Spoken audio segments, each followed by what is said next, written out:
आगरा का सांसद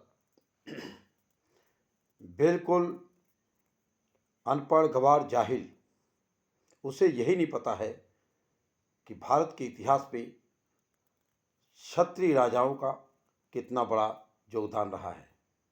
क्षत्रिय राजाओं ने हमेशा अन्याय और जुर्म की लड़ाई लड़ी। ये सांसद बेहद घटिया किस्म का इंसान है और सपा सरकार के अगुआ अखिलेश जी इसकी तरफदारी, इसके बचाव पक्ष में बयान देते हो, ये और भी शर्म की बात है।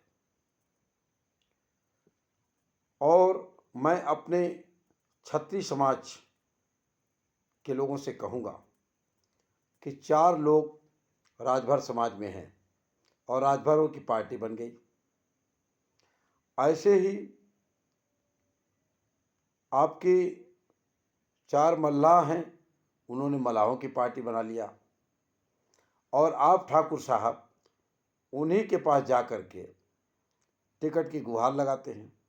वो आपसे पैसे भी लेते हैं, आप उनको फंडिंग भी करते हैं और उनसे टिकट भी लेते हैं।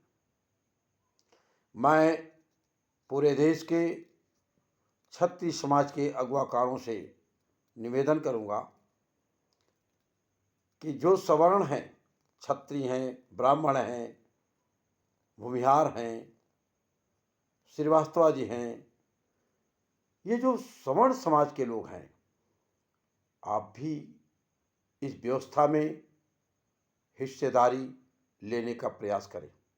बनाइए एक पार्टी अपनी और बनिए हिस्सेदार, तभी तो आपकी बात सुनी जाएगी। बताइए, सदन के अंदर क्या क्षत्रियों के अलावा किसी और को भी कोई कह के गुजर जाता?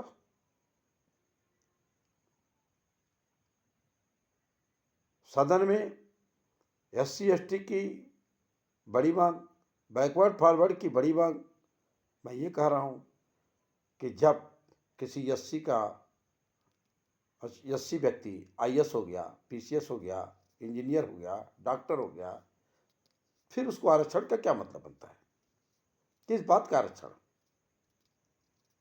इसलिए एजुकेशन में, मेडिकल सेक्टर में, इंजीनियरिंग सेक्टर में, शैक्षणिक संस्थाओं में जितनी सुविधा देना है गरीब तबके के लोगों का खूब दीजिए, लेकिन आरक्षण मत करिए।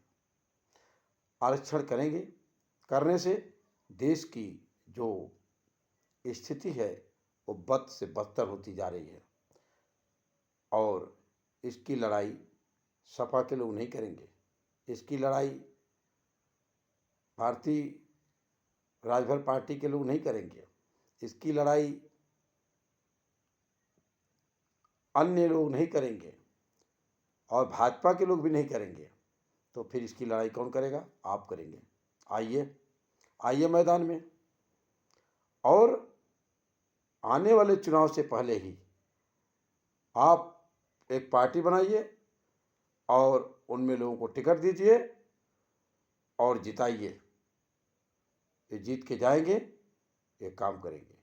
हम संकल्प लें कि किसी भी दबे कुलचे जो लोग छोटी जाति के हैं या जिन लोगों को कोई वजूद नहीं मिलती है, ऐसे सभी लोगों को सीने से लगाएंगे और सबको न्याय दिलाएंगे। ये न्याय नहीं है, आरक्षण न्याय नहीं है। अब तो आरक्षण एक जुर्म बन गया है, सितम बन गया है। आरक्षण एक अभिशाप बन चुका है। आरक्षण एक कोढ़ बन चुका है।